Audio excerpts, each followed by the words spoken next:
খুশি। অনেকগুলো মানুষের নাম এখানে এসেছে, এখন একটা একটা করে বলে, আর দোয়া করলে তো সময় এমনি আজকে কম, একবার দোয়া করলাম, ওয়ারাফা'না লাকা যিকরাক। এতগুলো মানুষের তো একটু জোরে বলা লাগে, কারণ দোয়া তো এবার একবারে অনেকগুলো মানুষের হয়েছে। দলমত, জাতি, বর্ণ, ধর্ম নির্বিশেষে কোরআন শোনার জন্য বাংলার এই ময়দানে যারা হাজির হলাম, খুশি হয়ে বলছে আলহামদুলিল্লাহ। দরুদ আর সালাম পাঠ করছি আমাদের নবী, মানবতার মহান শিক্ষক মুহাম্মদ রাসূলুল্লাহ সাল্লাল্লাহু আলাইহি ওয়াসাল্লামের প্রতি। এই যে মাস, কি মাস? রজব। আল্লাহর নবী এই মাস আসলে দোয়া করতেন, আল্লাহুম্মা বারিক লানা ফি রজব ওয়া শাবান বাল্লিগনা রমাদান। নবীজি বলতেন, হে আল্লাহ, তুমি রজব আর শাবানের বরকত আমাদেরকে দান করো। আমাকে না, আমাদেরকে। শব্দের দিকে খেয়াল করেছেন, বাল্লিগনা, তুমি বাল্লিগনা, বাল্লিগ শুধু দেননি তিনি, বাল্লাগনি যদি দিতেন শুধু আমাকে দাও, তিনি দিয়েছেন বাল্লিগনা, তুমি আমাদের সবাইকে দান করো রমজান মাসের বরকত। রমজান মাস পর্যন্ত তুমি আমার হায়াতটা বাড়িয়ে দাও। প্রশ্ন আসতে পারে, হায়াত চাওয়া জায়েজ আছে? আপনি ঘুমাচ্ছেন, হায়াত চেয়ে নেওয়া জায়েজ আছে? না না। দুনিয়ায় বেশি দিন বেঁচে থাকার আকাঙ্ক্ষা এটা শয়তানের। কার? শয়তান আল্লাহকে বলেছিল, ক্বালা আনজিরনি ইলা ইয়াউমি ইবাসুন, হে আল্লাহ, তুমি আমার হায়াত বাড়িয়ে দাও, আমি কিয়ামত পর্যন্ত বাঁচতে চাই। আল্লাহ বলেন, দিলাম। তাহলে বেশি দিন বেঁচে থাকার আকাঙ্ক্ষা এটা কার? নবীজি যে বললেন বাল্লিগনা, আমাদেরকে তুমি পৌঁছিয়ে দাও রমজান পর্যন্ত, আমার হায়াত বাড়িয়ে দাও, নবীর কথাটা কেমন মনে হচ্ছে না? কথা বলছেন না, মিলে যাচ্ছে কার সাথে? বিষয়টা কি? শয়তান পৃথিবীতে বাঁচতে চেয়েছিল ফুর্তি করার জন্য, আনন্দ করার জন্য, উপভোগ করার জন্য, আর নবীজি হায়াত বৃদ্ধি করতে চেয়েছেন ইবাদত করার জন্য, যেন ইবাদত বেশি দিন করতে পারি, আর এর দ্বারা আমার জান্নাতের মর্যাদা যেন আরো বেড়ে যায়। এজন্য মুমিন যারা, ওরা যতক্ষণ বেঁচে থাকবে ইবাদতের জন্য বেঁচে থাকবে, আর কাফের যারা দুনিয়ায় বেঁচে থাকে ওরা আনন্দের জন্য। আমাদের নবী শুধু নিজের দিকে না তাকিয়ে আমাদেরকেও দোয়ায় শামিল করলেন, বাল্লিগনা, তুমি আমাদের সবাইকে রমজান পর্যন্ত হায়াত বাড়িয়ে দাও। মাঝখানে একটা মাস আছে, আল্লাহ যেন রমজান পর্যন্ত আমাদের হায়াত বৃদ্ধি করে এক একটা নেক কাজের 70 গুণ পর্যন্ত সওয়াব দান করুন। এই রজব মাসে বিশেষ করে বাংলাদেশ, ভারত, পাকিস্তান, এই তিনটা দেশে রজব মাস পালন হয় বেশি। পৃথিবীর কোন দেশে এত বেশি রজব মাস পালন হয় না। আমরা যে সেন্সেস এই পদ্ধতিতে পালন করি, এটা ইসলামের পদ্ধতি না, এটা বানানো। রজব আসবে, আপনি মিলাদ পড়বেন, জিলাপি খাবেন, কিয়াম করবেন, আর ইয়া নবী সালাম আলাইকা দিয়ে শেষ করে দিবেন নাকি? কেন রজব মাসে আমার নবীকে আরশ মহল্লা পর্যন্ত আল্লাহ নিয়ে গেলেন? অবশ্যই কোনো কারণ আছে না? নেই? রজব মাসের 15 তারিখ আছে। কত? পৃথিবীতে আদম নবী থেকে শুরু করে আমাদের নবী পর্যন্ত যত নবী রাসূল দুনিয়ায় এসেছে, প্রত্যেকটা নবী রাসূলকে নবুয়তের দায়িত্ব পালন করার জন্য মেরাজ করিয়েছেন আল্লাহ। কথার অর্থ বোঝেন?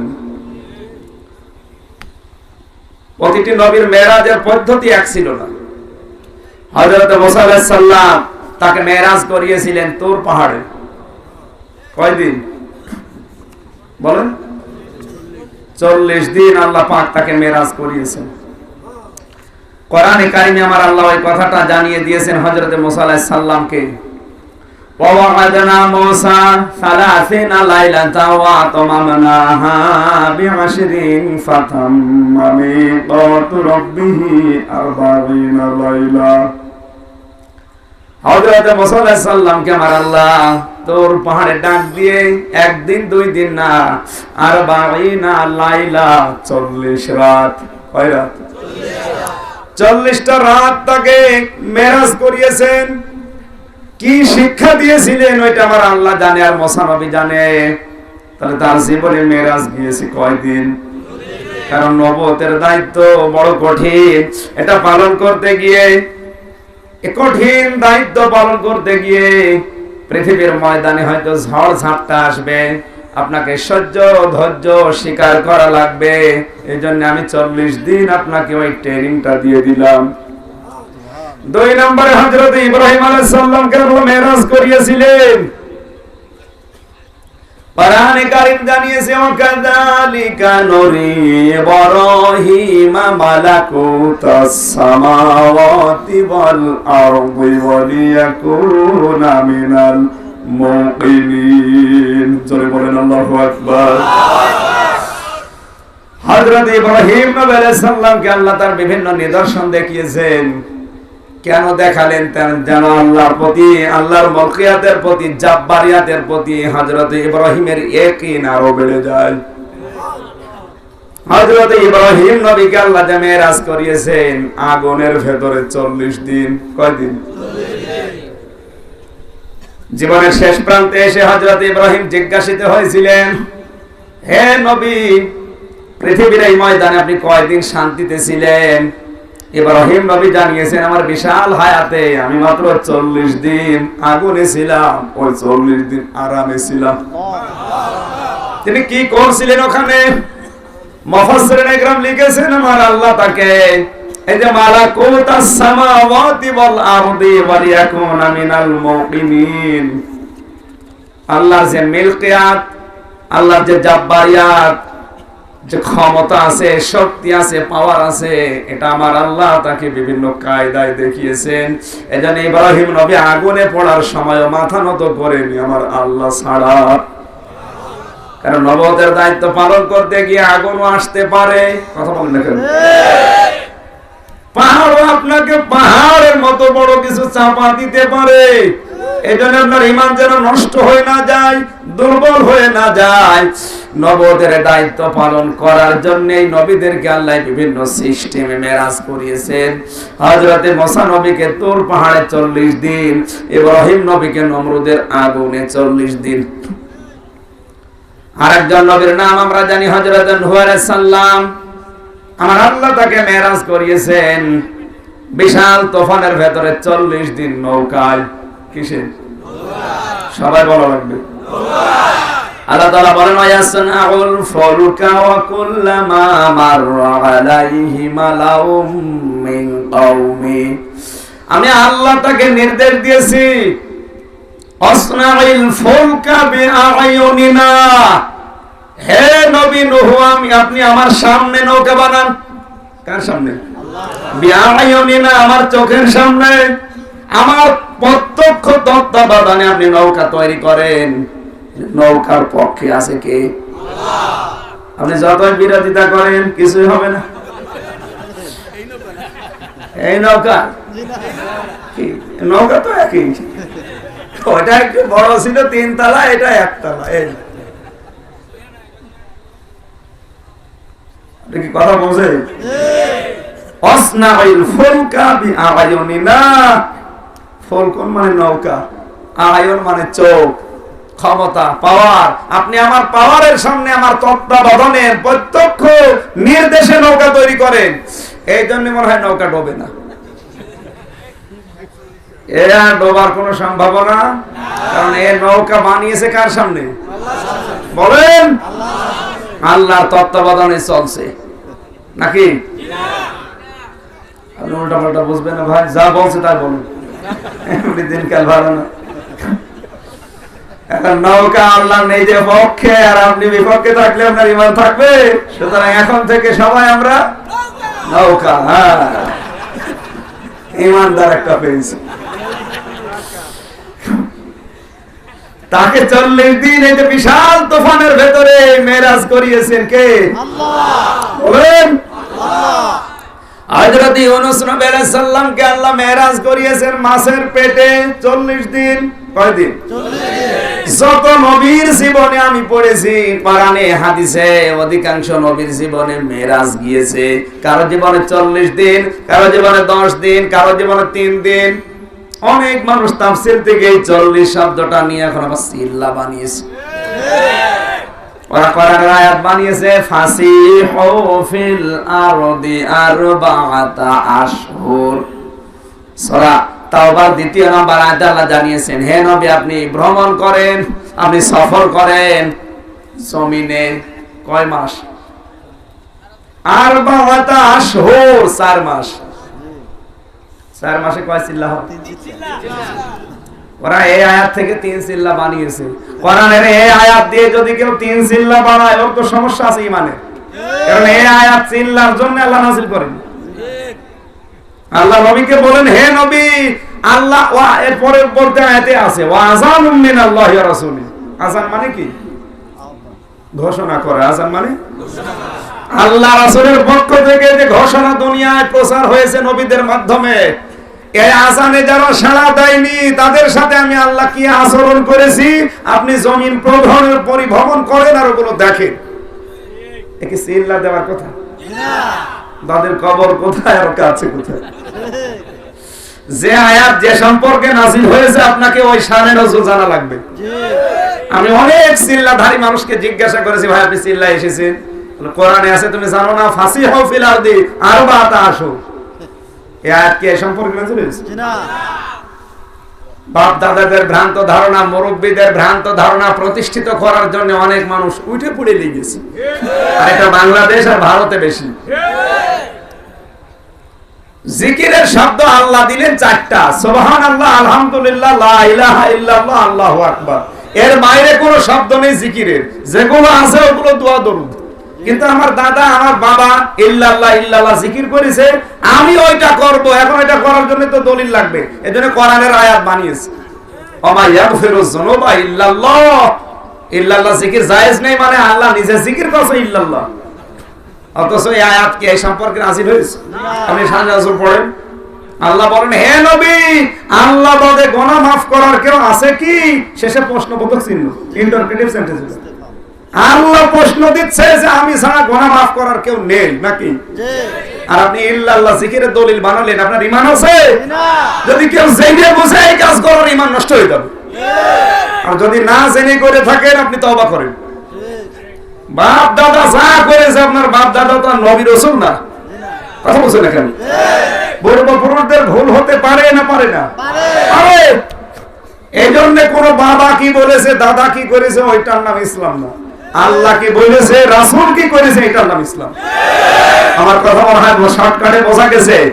আপনি নতুন করে কিছু ইসলামে দিতে পারবেন না। সুতরাং যারা ইল্লাল্লাহ ইল্লাল্লাহ জিকির চালু করেছেন, আল্লাহ আল্লাহ শুধু জিকির চালু করেছেন, আপনার দলিল দেওয়া লাগবে। জিকিরের শব্দ কয়টা বললাম? আমি জিকিরের বিরুদ্ধে না, জিকির একটা ইবাদত। আপনি ইবাদতটাকে হাসি তামাশা বানিয়ে ফেলেছেন। বিভিন্ন বাবার নামে জিকির করে আজ এই ইবাদতটা মানুষ শুনলে হাসে। ও মনে করে জিকির মানে মনে হয় হু হু, অথবা ইয়ালি বাবা শাহ আলী বাবা বসেন বসেন বসে যা, এর নাম কি জিকির? সুতরাং এগুলো বাদ দেওয়া লাগবে। এত স্পষ্ট কথা বলার পরেও কেউ যদি বলেন হুজুর এখনো আমি বুঝি না, এদিকে আসে, আপনার কপালে খারাপই আছে। এক লোক চাকরি করে বাড়িতে যাচ্ছে, হঠাৎ দেখছে একটা খুলি, মাথার খুলি পড়ে আছে। মাথার খুলি কিচ্ছু নেই ভেতরে, অনেক দিনকার লাশ, শুধু মাথার খুলিটা পড়ে আছে। চিন্তা করেছে খুলি মাথা তুলে নিয়েছে। বাড়িতে যে স্ত্রীকে বলছে এই খুলিটা রেখে দাও, তো সাবধান, এর উপরে কিন্তু একটা জিনিস লেখা আছে। কি? খোলের মাথার উপরে কে যেন লিখে দিয়েছে, এর কপালে আরো খারাপই আছে। ও খুলিটা হাতে নিয়ে বলছে মাথা ভেতরে কিচ্ছু নেই, খুলি পড়ে আছে, এর কপালে আরো খারাপই আছে। কি খারাপই? আবার খারাপই যাওয়া তো হয়ে গেছে। বাড়িতে নিয়ে স্ত্রীকে বলেছে কোনো কিছু না হয় রেখে দাও, আমি চাকরি করে আবার আসি। মেয়ে লোকে যেটা নিষেধ করবে ওই কাজ করবে বেশি। বলছে না, এই মাথার খুলি পুরুষের না, এই মহিলার খুলি মনে হয় আমার স্বামীর, এর সাথে আগে লাইন ছিল। কোন জায়গা পানি কোথায় নিয়ে গিয়েছে। ওর স্বামী যখন চাকরি করতে গেছে ওই খুলি বের করে বলছে তো লাইন ছিল আমার স্বামীর সাথে, দাঁড়া, ঢেকির ভেতরে দিয়ে আচ্ছা করে পিষেছি। একেবারে গুঁড়ো তুষ, ওটা রেখে দিয়েছে। স্বামী এসে বলছে কই সে খলি কই, কাজ সেরে দিয়েছি। কি করবে? বলছে তুমি বসো না, মনে করছো আমি কিছু জানি না, ওর সাথে তোমার গোপনে লাইন ছিল, ও মারা যাওয়ার পরে তুমি এখন ঘরে নিয়ে এসে গোপনে কি করবা, এই জন্য দেখো কি করেছি। বলছো এইটাই তো দেখতে বাকি ছিল, কপালে লিখা ছিল যে কপালে আরো খারাপই আছে, এই খারাপিটা এইটাই। আজ আমরা ইসলামের নামে যা করছি আমার মনে হয় আমাদের কপালে আরো খারাপই আছে।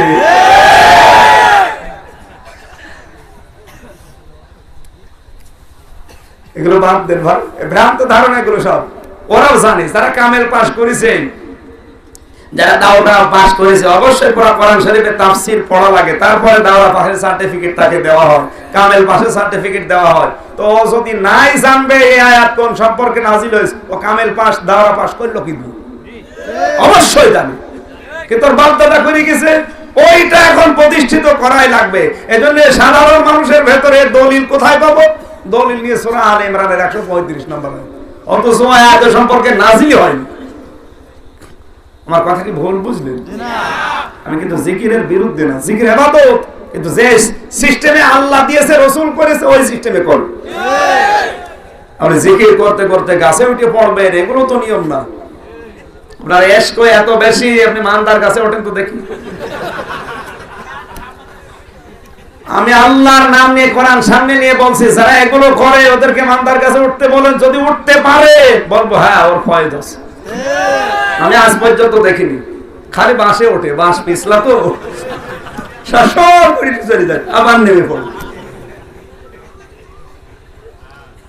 একবার দরবারে গিয়েছিলাম, যে দেখি ওরকম জিকির করছে, পীর সাহেব সবক দিচ্ছে, হাফসে দমের সবক যখন দেন, মুরিদ যারা আছে সামনে উল্টা পাল্টা হয়ে গেছে, বিশেষ করে মুরব্বী মানুষ, মাথা ঘুরে গেছে চক্কর দিয়ে, মানে একদমে 100 বার আল্লাহ বলা লাগবে। ও নিজেকে আর কন্ট্রোল করতে না পেরে একদমই 100 বার আল্লাহ বলা কি চাইতেই ব্যাপার? আপনি বলে দেখেন তো কত কঠিন কাজ। আপনাকে কে বলেছে একদমই 100 বার আল্লাহ বলা লাগবে? ওগুলো সবাই ভণ্ডরা শিখিয়েছে, আর ওই পালন করতে গিয়ে শেষে মাথায় চক্কর দিয়েছে, ঘুরে গিয়েছে পড়ে। সামনে ছিল এক যুবক মানুষ, ওর পিঠের উপরে দিচ্ছে দিড়াম দিড়াম। যুবক মানুষ সহ্য করে, ও পেছনে ঘুরে দেখছে লুঙ্গি পরা মুরব্বী, একটু হালকা পাতলা ঠ্যাং ধরিয়ে উঁচু করে দিয়েছে। লুঙ্গি পরা মুরব্বী, পা যদি উপরে থাকে, মাথা যদি নিচে থাকে, কি বলেন তো? আমি একজনকে বলছি ভাই কি, ও আমারে বলছে মারে ভোট, শয়তানে মারে ভোট, মায়ের পথ মারে ভোট, লজ্জাস্থান বের হয়ে গেছে, তারপরে বলছে মারে ভোট। এই সিস্টেম বাদ দেওয়া লাগবে। বিশেষ করে চট্টগ্রাম বিভাগে যেহেতু আল্লাহর ওলিরা বেশি, এই জেলায় যারা আসবে বলবে এসব ভণ্ডামি চলবে না, কোরআনের সঠিক কথাগুলো তুলে ধরেন, বাস্তবতার সাথে মিলিয়ে আপনি সঠিক কথা। বিশ্বনবী মুহাম্মদুর রাসূলুল্লাহকে আমার আল্লাহ মেরাজ করিয়েছেন, এই ধরাধাম থেকে নিয়ে তার নিজের কাছে নিয়েছেন একাধারে 27 বছর। আসতে বলেন। মুসা নবীকে কয় বছর? 40 দিন। ইব্রাহিম নবীকে, হযরত নূহ নবীকে, ইউনূস নবীকে, আমাদের নবীকে 27 বছর। কেন? কারণ যত নবী আল্লাহ দুনিয়ায় পাঠিয়েছেন, সব নবীদের দিন প্রচারের কষ্ট এক জায়গায় করলে আমার নবীর তায়েফের কষ্টের সমান হবে না। বিশ্বনবী এত কষ্ট পেয়েছিলেন তায়েফের ময়দানে, আমি নিজে গিয়েছি ওই জায়গায়, 3টা জায়গায় এখনো ঘিরে দেওয়া আছে। ড্রাইভার আমারে বলছে হুজুর এই সেই প্রথম জায়গা যেখানে নবীদের রক্ত প্রথমে পড়েছিল, ওই যে জায়গাটা ওখানে নবীদের রক্ত দ্বিতীয়বার পড়েছিল। ওদেশের সরকার ওইটা মার্ক করে ঘিরে রেখেছে, তার কাটা দিয়ে ঘেরা আছে। এই যে তৃতীয় জায়গা যেখানে বিশ্ব নবী অজ্ঞান হয়ে পাথরের উপরে পড়ে গিয়েছিল, ওরা 8-10 জন মিলে পাহাড়ের উপর থেকে একটা পাথর নিক্ষেপ করেছে, নবীজি যেন জায়গা শেষ হয়ে যায়। ড্রাইভার আমার বলছে হুজুর ওই যে পাথরটা এখনো নড়ে না, দেখবেন এই যে ফাঁকা হয়ে আছে, মনে হয় পড়ে যাবে। এটা কিন্তু আজকের না, ১,৫০০ বছর আগে ওরা ফেলেছিল পাহাড়ের চূড়া থেকে, মাঝপথে এসে বেঁধে গিয়েছে, আজও পড়ে না। কিয়ামত পর্যন্ত পাথর পড়বে না। আল্লাহ পাক ডাক দিয়ে বলে, জিবরাইল জলদি যাও, আমার নবী অজ্ঞান হয়ে পড়ে আছে, এ পাথরটা যেন না পড়ে, যেখানে আছে ওই জায়গায় যেন থেমে যায়। আল্লাহ বলেন কুন ফায়াকুন, বলেছি থামো, থেমে গেছে।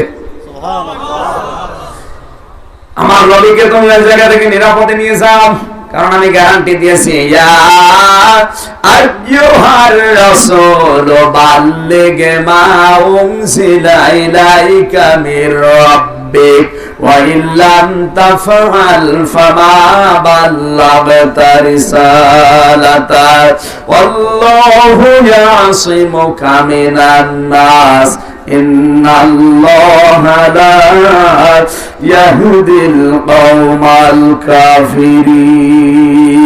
জোরে বলেন আল্লাহু আকবার। একটু খেয়াল করে শব্দটা শুনবেন। সূরা মায়েদার ৬৭ নম্বর আয়াত। আল্লাহ বলেন, হে রাসূল বাল্লিগ, আপনি তাবলীগ করেন, মা উনজিলা ইলাইকা মির রাব্বিক, আপনার রবের পক্ষ থেকে যেটা আপনার কাছে দেওয়া হয়েছে। আমরা সবাই জানি তার নাম কি? আল্লাহ। আওয়াজতে বলেন আল্লাহ। নবীজি কোরআন প্রচার আরম্ভ করেছিলেন কত বছর বয়সে? বলেন না কেন? ৪০ বছর আগেও তিনি ১ থেকে ৪০, এ বয়সেও তিনি কিন্তু ভালো ভালো কথা প্রচার করেছেন, না করেন না? সুদ খাওয়া যাবে না, জিনা করা যাবে না, ঘুষ খাওয়া যাবে না, লোকের মেয়ের দিকে তাকানো যাবে না, এই কথাগুলো তিনি আগেও বলেছিলেন।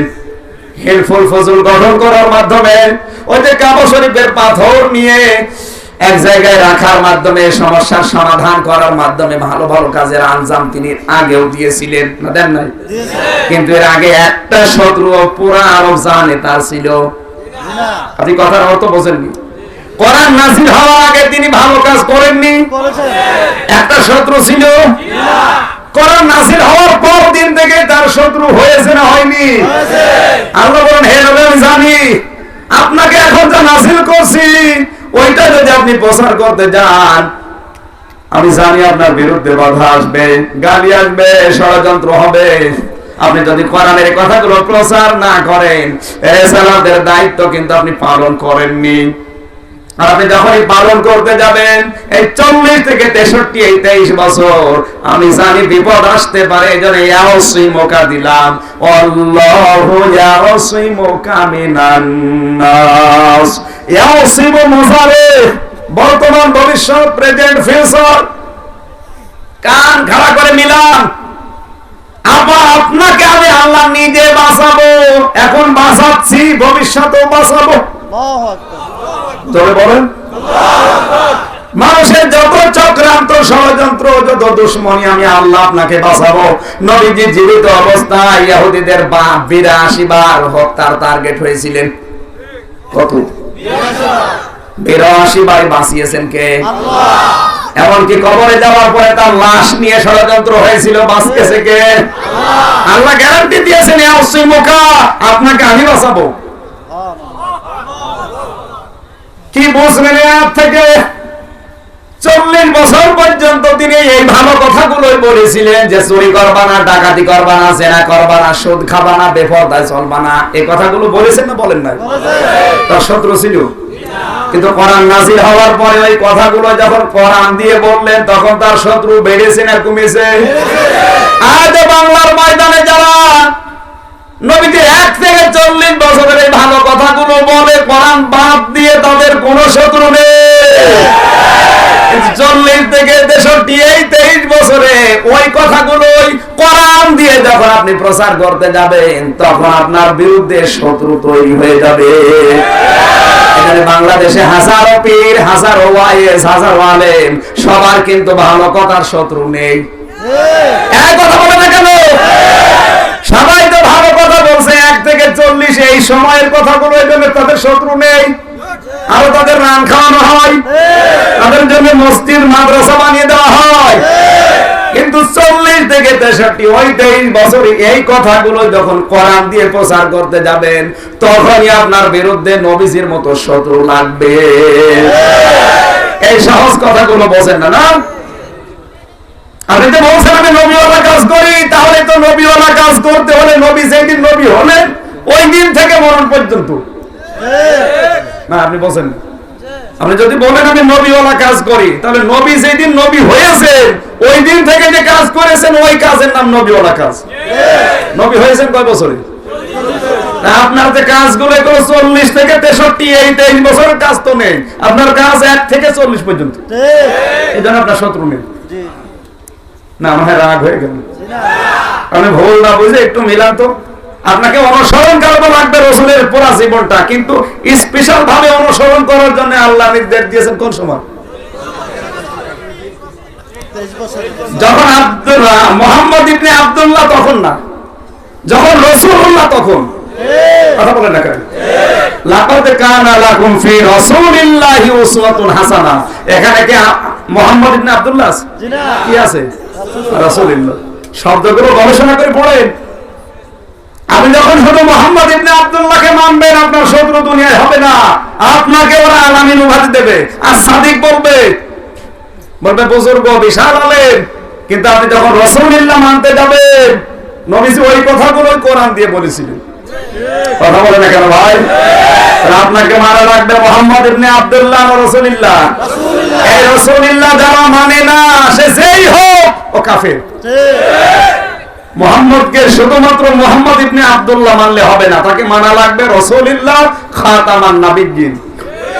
কাদিয়ানীরা যে কাফের তার কারণ এটা, ওরা কিন্তু মা কানা মুহাম্মদ মানে, আবার আহাদিন মির রিজালিকুম এটাও মানে।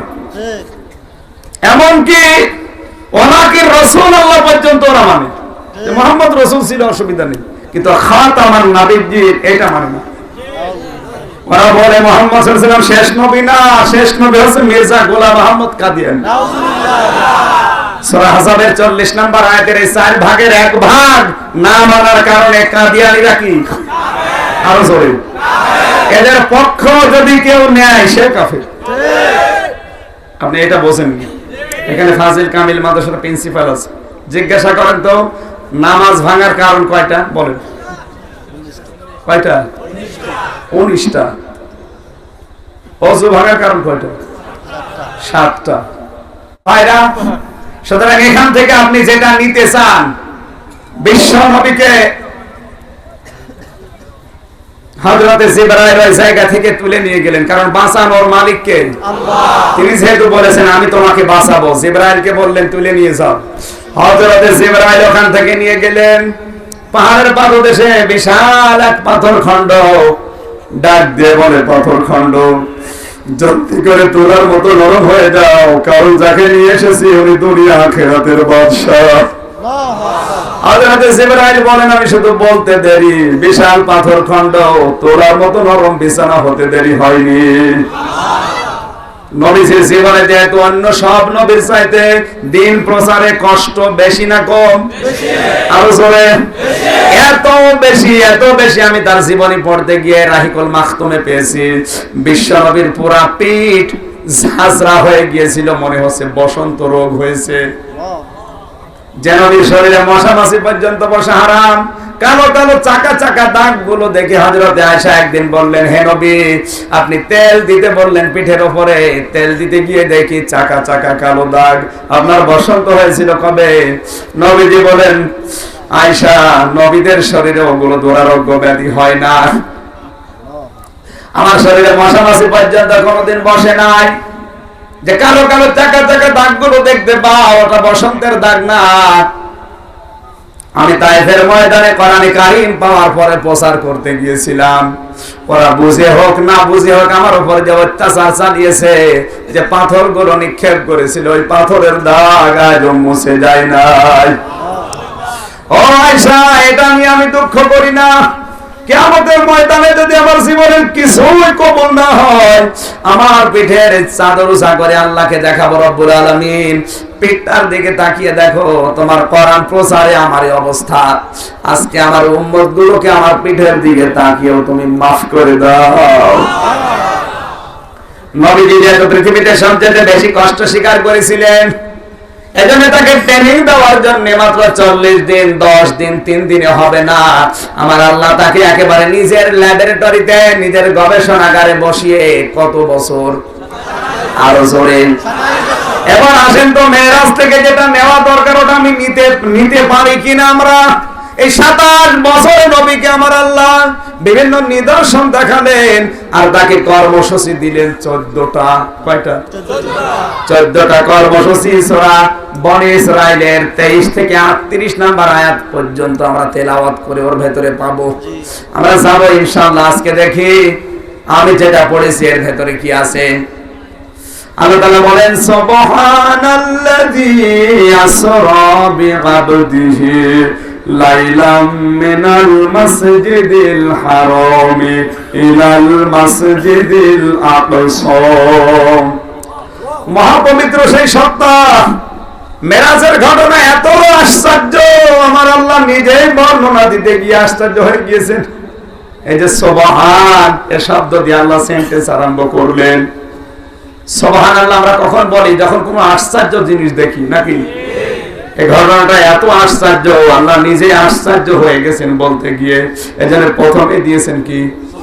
সুবহানাল্লাযী, পবিত্র সত্তা ওই আল্লাহ যিনি তার বান্দাকে কোন এক রাতের কিছু সময়ে মসজিদে হারাম থেকে মসজিদে আকসা পর্যন্ত ভ্রমণ করিয়েছিলেন। এখানে কিছু সময় বলতে তাফসীরে আমি পেয়েছি 27 বছর। আর নিগতি বার্ষিক গতি এটা আল্লাহ আমার মন্থর করে দিয়েছেন যে যেখানে আছে থেমে যা, আমার নবীকে আমি স্পেশাল ভাবে নিয়ে আসতেছি। আর যদি এই দাউদকান্দিতে প্রধানমন্ত্রী শেখ হাসিনা আসে, যেখান যে রাস্তায় গাড়ি চলছে সব ওই জায়গায় দাঁড়িয়ে যাবে। আগে ভিআইপি গাড়ি যাবে, এরপরে যার যার চলা। কথা বলে না কেন? তামাম পৃথিবীর শ্রেষ্ঠ মেহমান যেহেতু নবীজি, তাকে আমার আল্লাহ নিজের কাছে দাওয়াত দিয়েছেন। ওই পর্যন্ত যেতে আর আসতে রাস্তার ভেতরে যেখানে যা আছে সবাইকে আল্লাহ বলেছেন থেমে যা। সূর্য যেখানে আছে থেমে যা, চন্দ্র যেখানে আছে থেমে যা, সময়ের গতি যেখানে যা আছে সব স্টপ। আমার নবী আগে আমার সাক্ষাৎ নিয়ে যাবে, তারপরে আবার ওই জায়গা থেকে আরম্ভ হয়ে যাবে।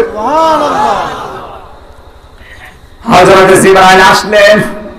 এখানে ইসলামের ইতিহাস যারা পড়ায়, যেহেতু ফাজিল মাদ্রাসার অনেক স্যার আছে, এখানে 2টা বর্ণনা আমরা পেয়েছি। নবীজি উম্মে হানির ঘরে অথবা কাবার হাতিমে ঘুমিয়েছিলেন। এর ভেতরে অথেন্টিক কোনটা? মাইকটার কারণে গলা ভেঙে যাচ্ছে, আসলে হয় না। পাওয়ার আলা মাইক নেবে, 1 ঘন্টায় যদি গলা বসে যায় তো হয় না। দাওয়াত নেন করে চিল্লান, আমার গলাটা নষ্ট করে দিলে তো কালকে মাহফিল আছে। বলে যাবে কুমিল্লা জেলা শহর থেকে মাইক নেবেন, যেগুলো নেবেন 5000 পাওয়ার এদের নেবেন। এদের পাওয়ার মাত্র 1200, 1300, 1500 এদের পাওয়ারে হয়। এগুলো বাদাম বেচা মাইক।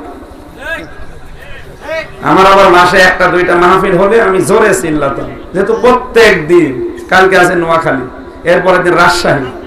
এই যে এইভাবে কথা বলতে বলতে 1 ঘন্টায় যদি গলা বসে যায় তো কালকে কি করবে? আর একবার যদি বসে যায় এ কিন্তু আর উঠবে না, কারণ এর তো একটা কি ক্ষমতা আছে প্রেসার নেওয়ার, নাকি নেই? আমি যা বলছি এখন জোর করে বলছি, এত আওয়াজ দেওয়া লাগবে কেন?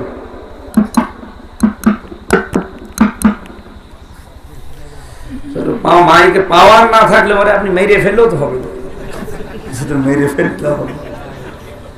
বাংলাদেশে মাইক পাই শুধু আমি পাবনা দারুল আমান ট্রাস্টে, এর উপরে আমি মাইক আজও পাই 5000 পাওয়ার। ওদের মেশিং এর দাম কত? এদের মনে হয় পুরা মাইক আলাকে বেচলেও অত টাকা হবে।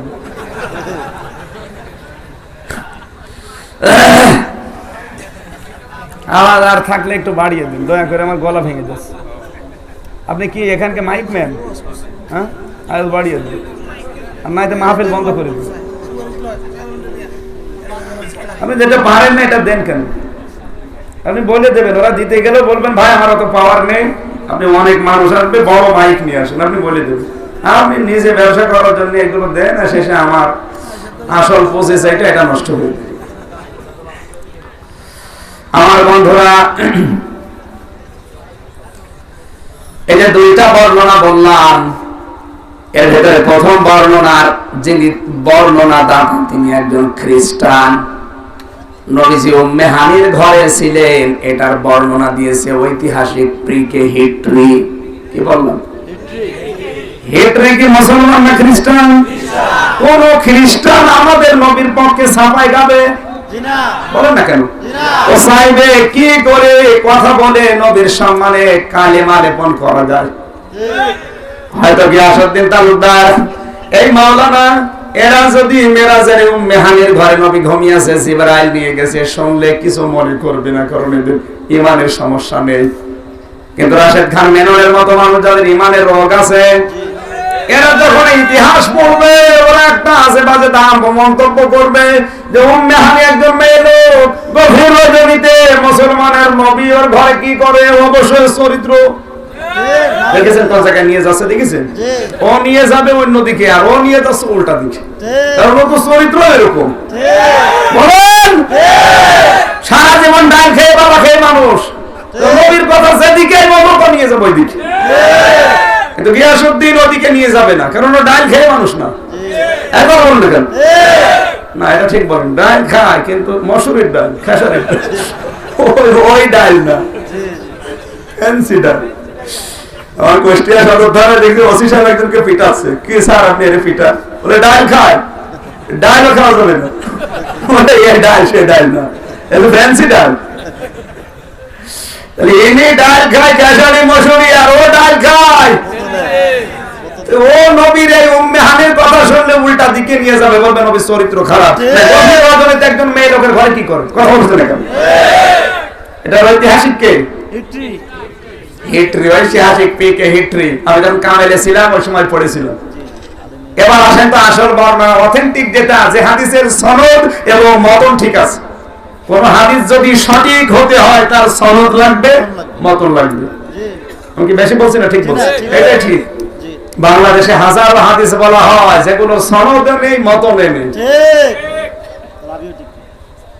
সনদ আর মতন ঠিক নেই। এই হাদিসগুলো বেশিরভাগ বলে এই পাশের জেলার আল্লাহর ওলি আবু সুফিয়ান আল কাদরি, কোথায় হাদিস পায় জানি না, মনে মনে বানায়। আউয়ালু মা খালাকাল্লাহু নূরি, সর্বপ্রথম আল্লাহ নবীর নূর বানিয়েছে, বানানো কথা।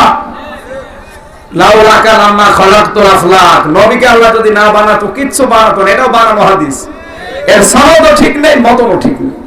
কলবুল মুমিনিনা আরশুল্লাহ, মুমিনের কলব আল্লাহর আরশ, এটা ধাক্কা দিয়ে দিয়ে কলব পরিষ্কার করো, এটাও বানানো হাদিস।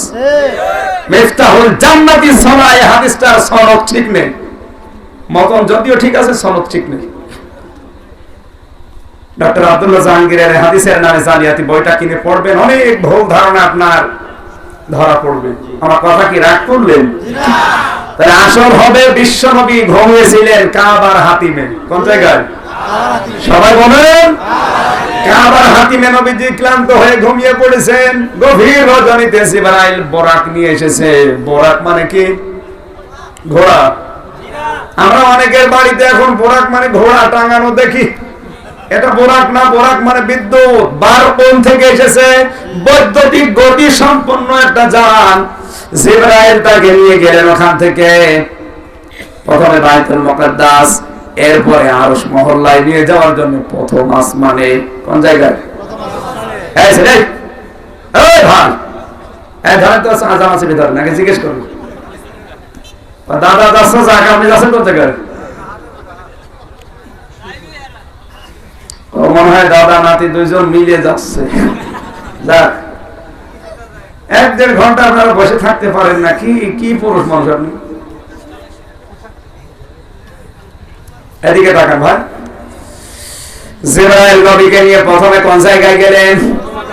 সবাই বলা লাগবে। প্রথম আসমানে যাওয়ার পরে আসমানের দরজাগুলো বন্ধ না খোলা? আপনি কথা না জানলে বলবেন। দরজা কি খোলা থাকে না বন্ধ থাকে? দরজা ঘরে বানায় মনে খুলে রাখার জন্য, কেন বানায়? বন্ধ। দরজা বন্ধ আছে। জিবরাইল সালাম দেওয়ার পরে ওপার থেকে আওয়াজ এলো, কে? বলে আমি জিবরাইল। সাথে কে? বলে মুহাম্মদুর রাসূলুল্লাহ সাল্লাল্লাহু আলাইহি সাল্লাম। ভেতর থেকে আওয়াজ দিচ্ছে, ওনাকে কি আসতে বলা হয়েছে? হযরত জিবরাইল বললেন, হ্যাঁ, ওনাকে দাওয়াত দেওয়া হয়েছে। দরজা খুলে দেন। দরজা খুলে দিলেন। নবীজির জন্য নাই আসমানের দরজা খোলা, সবার জন্য খোলা হবে। খোলা হবে না কাদের জন্য?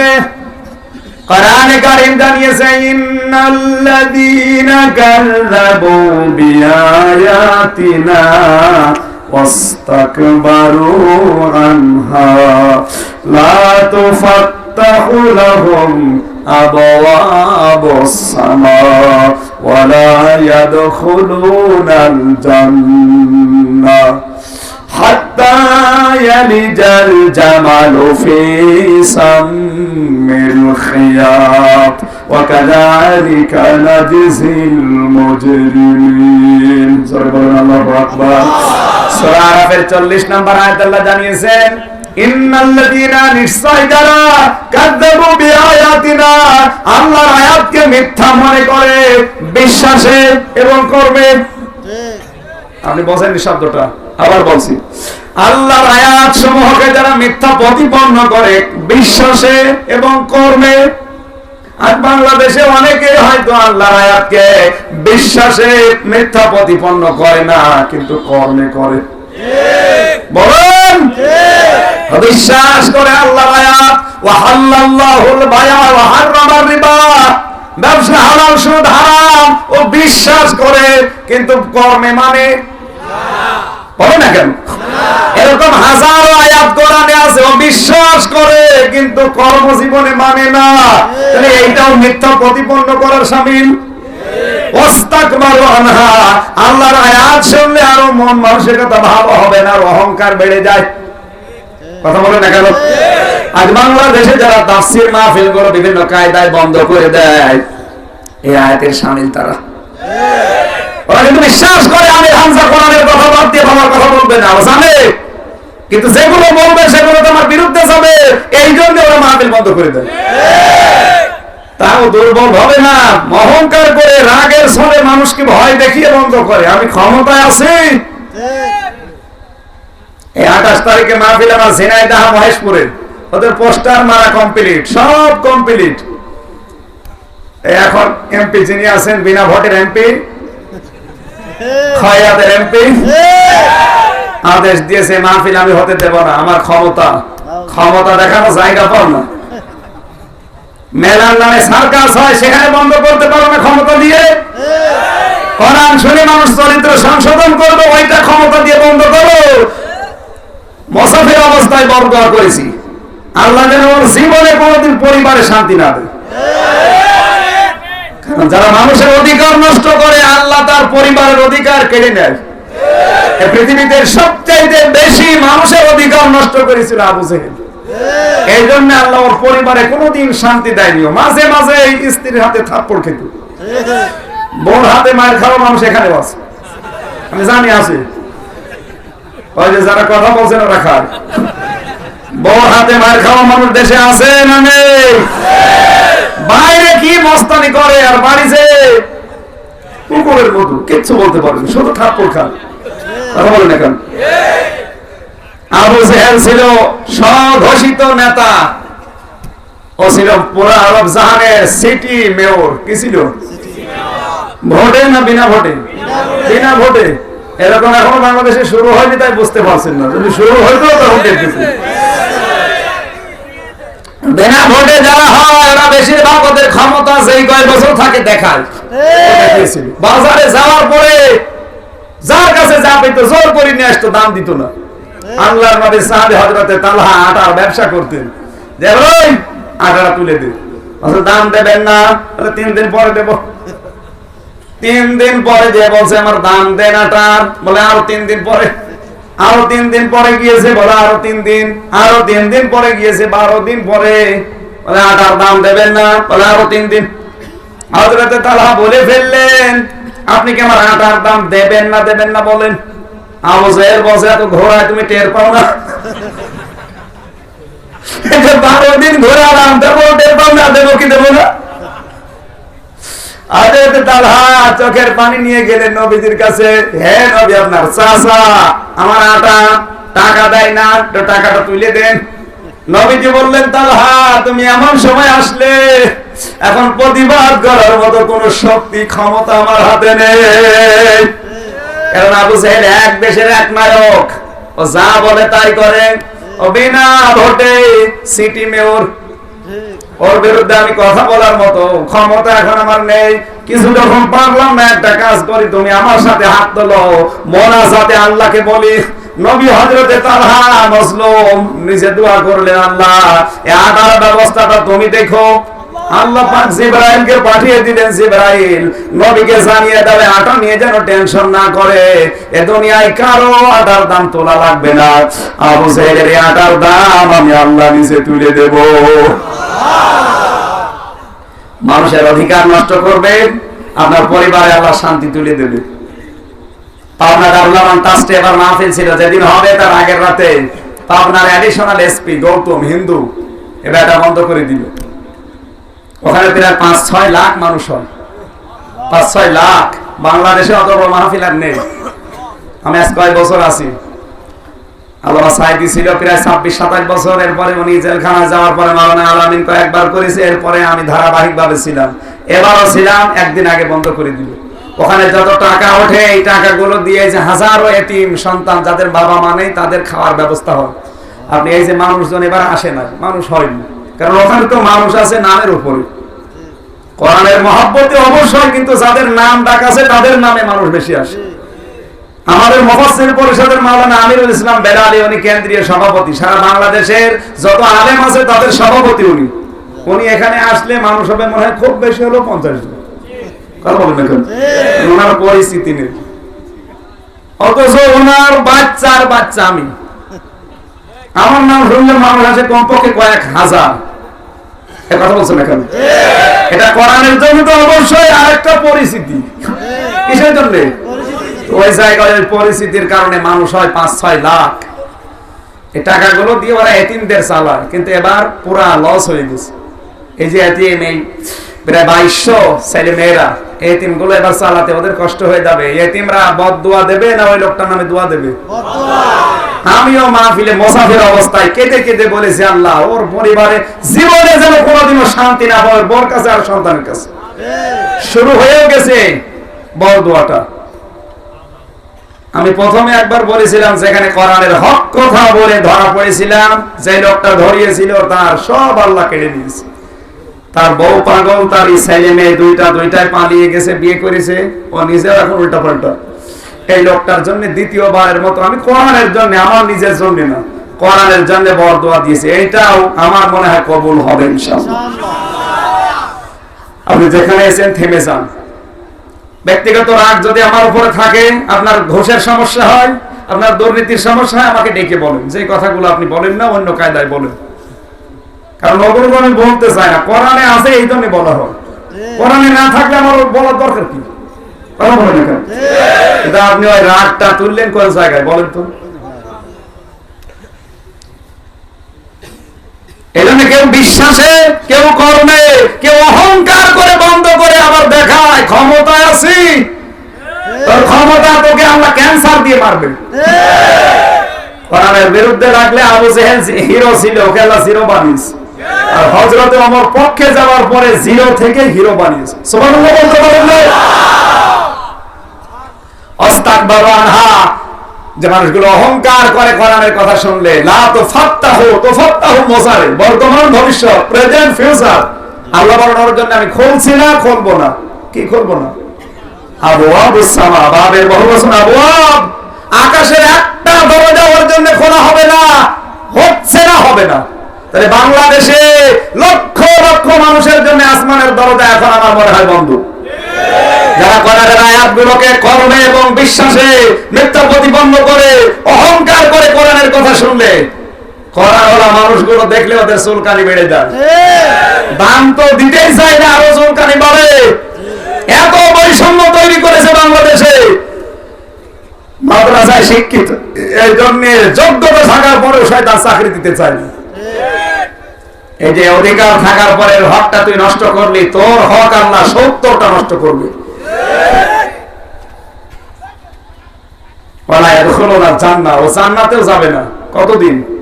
হাত্তা ইয়ালিদাল জামালু ফি সাম্মিল খিয়াত, সূচের ছিদ্র দিয়ে উট প্রবেশ করে যতদিন যেতে না পারে। কিসের ছিদ্র? আরো জোরে বলা লাগবে। সূচের ছিদ্র দিয়ে উট প্রবেশ করে যতদিন যেতে না পারে ততদিন এদের জন্য আল্লাহ জান্নাত হারাম। এবার আসেন তো সূচের ছিদ্র কারে বলে? সূচের ছিদ্র আপনারা যারা চেনেন তাদেরকে বলছি। সূচ আর উট এই দুইটা কথা কেন দিলেন আল্লাহ? কারণ এই আয়াতটা যেটা আল্লাহ নারী পুরুষ সবার জন্য নাযিল করেছেন, সূচের সম্পর্ক হচ্ছে মেয়েদের সাথে। এক কথা বলছেন কেন?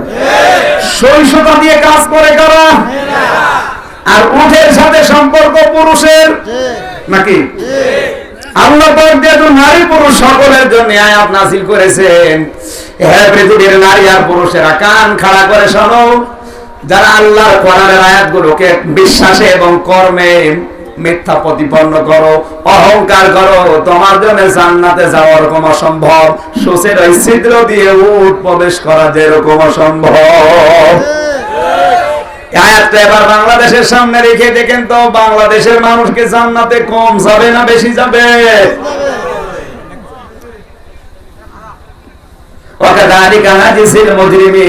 আল্লাহ বলেন পাপিষ্ঠদেরকে আমি আল্লাহ এইভাবে শাস্তি প্রদান করব। জোরে বলেন নাউজুবিল্লাহ। শাস্তির ধরন আল্লাহ দিচ্ছেন, লাহুম মিন জাহান্নামা মিহাদু ওয়া মিন ফাওকিহিম গাওয়াশ ওয়া কাযালিকা নাজিজিজ যালিমিন। তাদের কবরের উপরে জাহান্নামের চাদর দিয়ে ঢেকে দেওয়া হবে। জোরে বলেন নাউজুবিল্লাহ। নিচ দিয়ে আগুন জ্বালিয়ে দেওয়া হবে।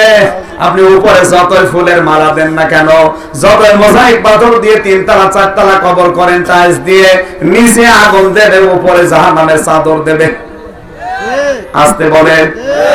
এ বাংলাদেশে হাজারো লক্ষ কোটি কবরে আমার মনে হয় জাহান্নামের আগুন অলরেডি লেগে গেছে। আমার ভাইরা, এই যে আসমানের দরজা আছে, আমরা আয়াত থেকে পেলাম, নবীজি দরজা খুলে দেওয়ার সঙ্গে সঙ্গে প্রবেশ করলেন। উপরে যাওয়ার পরে দেখেন হযরতে আদম। জিবরাইল ডাক দিয়ে বলে, হে নবী, এইটা আপনার আদি পিতা আদম, আপনি বাবাকে সালাম করেন। নবীজি সালাম দিলেন। হযরতে আদম নবীকে বুকের ভেতরে জড়িয়ে কপালে চুমা দেওয়ার পরে তিনি উত্তর দিয়ে বললেন, ওয়ালাদুন সালিহুন ওয়ালাদুন নাবিয়্যুন। বুখারী শরীফের বর্ণনা। হযরতে আদম বললেন, হে আমার নেককার সন্তান, নেককার নবী। সুবহানাল্লাহ। কি বললেন? হে আমার নেককার সন্তান, নেককার নবী।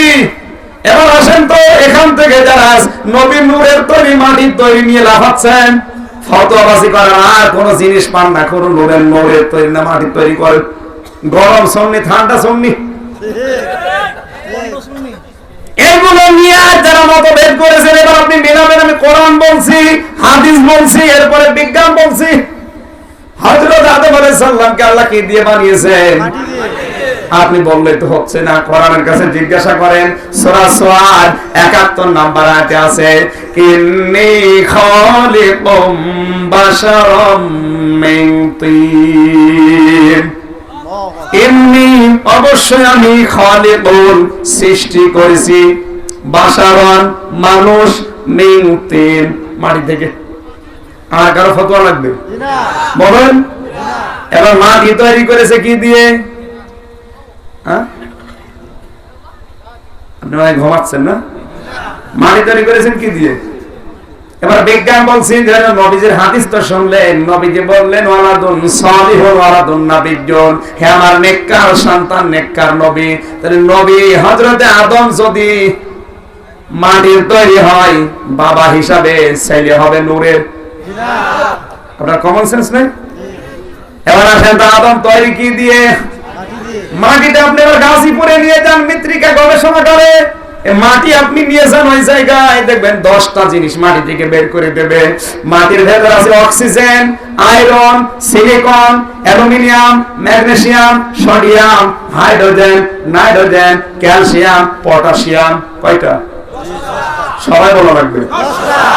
এবার সূরা নাহাল 14 নম্বর পারা, 14 নম্বর পৃষ্ঠা, 14 নম্বর লাইনের 78 নম্বর আয়াতের মাঝের অংশে আল্লাহ জানিয়েছেন, ওয়াজাআলা লাকুমুস সামআ ওয়াল আবসার ওয়াল আফইদা। শ্রবণ শক্তি, দর্শন শক্তি, বাক শক্তি আমি আল্লাহকে দান করি।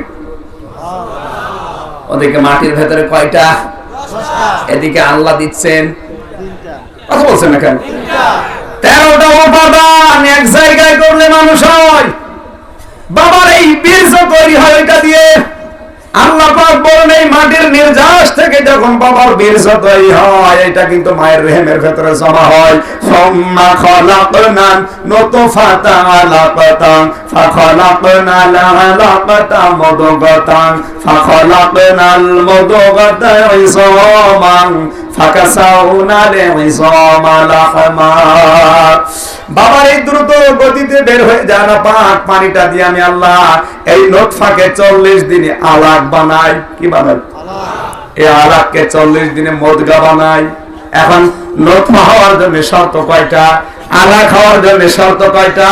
মুদগা হওয়ার জন্য শর্ত কয়টা? 3 3 3 3 তিরিকে 9টা। এখন আমার তোমার বিষয় আলোচনা, এই জন্য ওদিকে যাওয়া যাচ্ছে না, আসল বিষয়ের দিকে যাচ্ছে। আমরা এতটুকু পেলাম, আদম আলাইহিস সালামকে আল্লাহ মাটি দিয়ে বানিয়েছে, আর নবীকে আল্লাহ বলতে বললেন কুলিন্নামা আনা বাশারুম মিসলুকুম, হে নবী আপনি বলেন আমি তোমাদের মতো মানুষ। তাহলে আদমের সন্তান যদি, আদম নবী যদি মাটি দিয়ে হয়, সন্তানগুলোকে আগুন দিয়ে হবে না? বলেন সবাই না।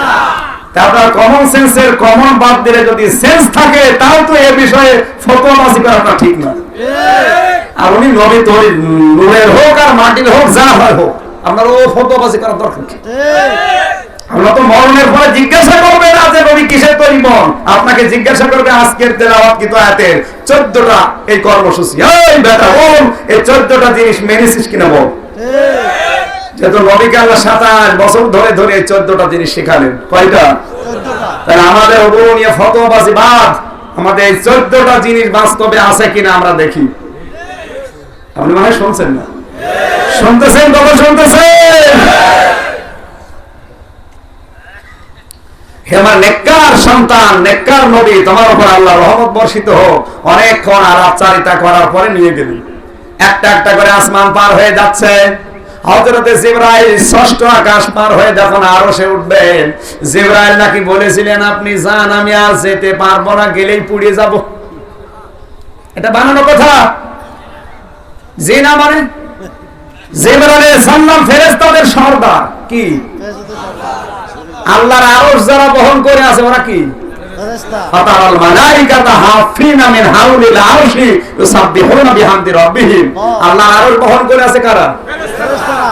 ওই ফেরেশতাদের সর্দার যদি জিবরাইল হয়, ওরা আরশ বহন করে আছে, পড়ে না, সর্দার গেলে পুড়ে যাবে। এসব বানানো কথা কোথায় পেয়েছেন? বলেন।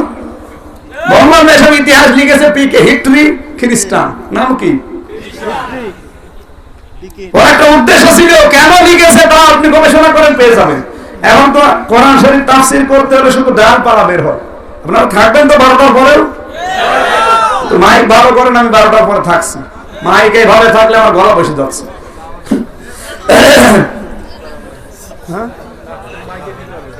মাইক আমার ধরে বের ফেলে। সুবহানাল্লাহ আলহামদুলিল্লাহ লা ইলাহা ইল্লাল্লাহ। ওটা ঠিক করে কারা এরা? না, এরা আর যখন শুনতে চায় না, আমার দরকার নেই, শেষ করে দিই। হ্যাঁ, যে মানে এরপরে যদি কেউ ওঠে তার খবর আছে। না, পোশাক লাগলে দরকার নেই, চেপে ধরে রাখেন, আমি যেতে দেবো না। অন্তত 12টার আগে আমি যেতে দিতে দেবো না। এত পোশাক লাগিয়ে দে।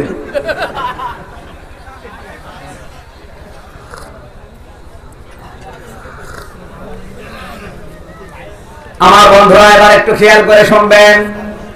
আসল কথা হচ্ছে হযরতে জিবরাইল নবীকে ছেড়ে দিয়ে বলেছেন যান না। ওই জিবরাইল নবীকে একেবারে কাবার হাতিম থেকে আবার কাবার হাতিম পর্যন্ত নিয়ে আসা যত জায়গা সব দেখিয়েছেন হযরতে জিবরাইল। সঙ্গী ছিলেন একেবারে সাথে সাথে সব সময়। তিনি জান্নাত দেখলেন, জাহান্নাম দেখলেন, কি কি শাস্তি হয় কোন পাপের, ওগুলো তিনি দেখলেন। আমার গাড়িটা অনেক দূরে, নাইতো একটা তথ্য দিতে পারতাম। গাড়িতে একটা গুরুত্বপূর্ণ বই আছে, কোন আমলে কোন জান্নাত আর কোন কাজে কোন জাহান্নাম। যদি শিক্ষিত মানুষ কালকে থাকেন, ওখান থেকে নিয়ে নেবেন। মেরাজে আল্লাহর নবী নিজে প্রত্যক্ষ করেছিলেন যে এই পাপের এই শাস্তি, আমি ওগুলো কোরআন দিয়ে, হাদিস দিয়ে, বিজ্ঞান দিয়ে তুলে ধরেছি। যাদের আছে প্রয়োজন যে আপনি এই আমল করলে এই জান্নাত পাবেন, এই আমল করলে এই জাহান্নামে যাবেন, ওই বইটা যদি পারেন কিনে নিয়ে যাবেন। আমার আলোচনা লম্বা করার দরকার নেই, কিনে নিলে হবে। ওখান থেকে আসলেন পুলসিরাত দেখার জন্য, মিজানের পাল্লা দেখার জন্য। সব দেখার পরে এবার নবীকে আল্লাহ গবেষণাগারে বসালেন। কোন জায়গায়? সবাই বলেন। আমি অনার্স মাস্টার্স করার পরে আমার এমফিল পিএইচডি করার জন্য একটা শব্দ দিয়েছি মাত্র, কাউসার।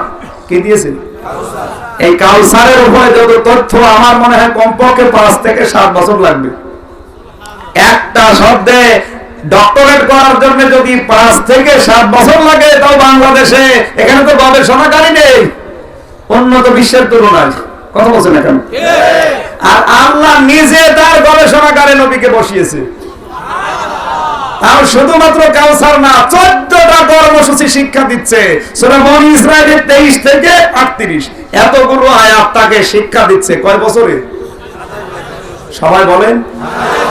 আমি যদি 5 বছরে কাউসার থেকে 500 পৃষ্ঠার একটা বই লিখতে পারি, তাহলে নবীজি 27 বছরে কত কিছু পেয়েছেন বলেন তো? এই 1-1.5 ঘন্টায় সম্ভব? হাজার বছর লাগবে এই 14টা পয়েন্ট শেষ করতে। আমরা যতটুকু আছি থিওরি পর্যন্ত বলে যায়। তারপর আল্লাহ রাব্বুল আলামিন নবীজিকে আবার গবেষণাগারে বসিয়ে শিক্ষা দিচ্ছেন। হে নবী, আপনি নোট করেন, ওয়াকাদা রাব্বুকা আল্লা তা'বুদু ইল্লা ইয়্যাহু ওয়া বিল ওয়ালিদাইনি ইহসানা। জোরে বলেন আল্লাহু আকবার। এর আগে কিন্তু কর্মসূচি দেন নাই। এর আগে কি দিয়েছেন? এই যে আমি আয়াত পড়েছিলাম, আল্লাযী বারাকনা হাওলাহু লিনুরিয়াহু মিন আয়াতিনা, তাকে আমার আল্লাহ বিভিন্ন আয়াত নিদর্শন দেখিয়েছিলেন, জান্নাতে, জাহান্নামে, পুলসিরাতে, মিজানে। কথা বলেন না কেন? ওগুলো সব প্রত্যক্ষ করলেন, আল্লাহর বিভিন্ন কুদরত দেখালেন। এরপরে নিয়ে আসলেন গবেষণাগারে। কয় বছর বলেন? এবার গবেষণা শুরু হচ্ছে। আল্লাহ বলেন, হে নবী, আপনি নোট করেন, আপনার রব ফায়সালা দিয়ে দিয়েছে, সিদ্ধান্ত দিয়ে দিয়েছে, রায় ঘোষণা করেছে, আল্লাহ তা'বুদু ইল্লা ইয়্যা, আল্লাহ ছাড়া কারো ইবাদত পৃথিবীতে করা যাবে না। আর মা বাবা যাদের আছে তাদের সাথে ভালো ব্যবহার করা লাগবে। আমার আল্লাহ এই আয়াতের ভেতরে রায় দিলেন 2টা। এটা স্পেশাল রায়। কয়টা? 2টা। আরো জোরে? 2টা। আমরা দেখেছি বাংলাদেশে রায় ঘোষণা হয় 4 প্রকার। কয় প্রকার? 4 প্রকার। আপনি মনে হয় ঘুমাচ্ছেন না। বাংলাদেশের রায় প্রথমে যদি কুমিল্লার জজ কোর্ট থেকে আপনার বিরুদ্ধে আসে, আপনি বলতে পারেন যে আমি ন্যায় বিচার পাইনি, আমি উপরে যাব। বলতে পারবেন আমি মানি না, তাহলে রাষ্ট্রদ্রোহী মামলা হবে।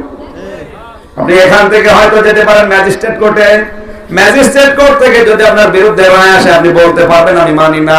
বলতে পারেন আমি হাইকোর্টে যাব, আমি সুবিচার চাই, হাইকোর্টে যাব। যান, আপনি হাইকোর্টে যান। ওখান থেকে যদি বিরুদ্ধে রায় আসে, আপনি বলতে পারবেন না মানি না। এতটুকু বলা যায় যে আমি ন্যায় বিচার পেলাম না, আমি আরো উপরে যাব। যান, আপনি সুপ্রিম কোর্টে যান। সুপ্রিম কোর্টের উপরে কোন কোর্ট বাংলাদেশে নাই। আরো জোরে?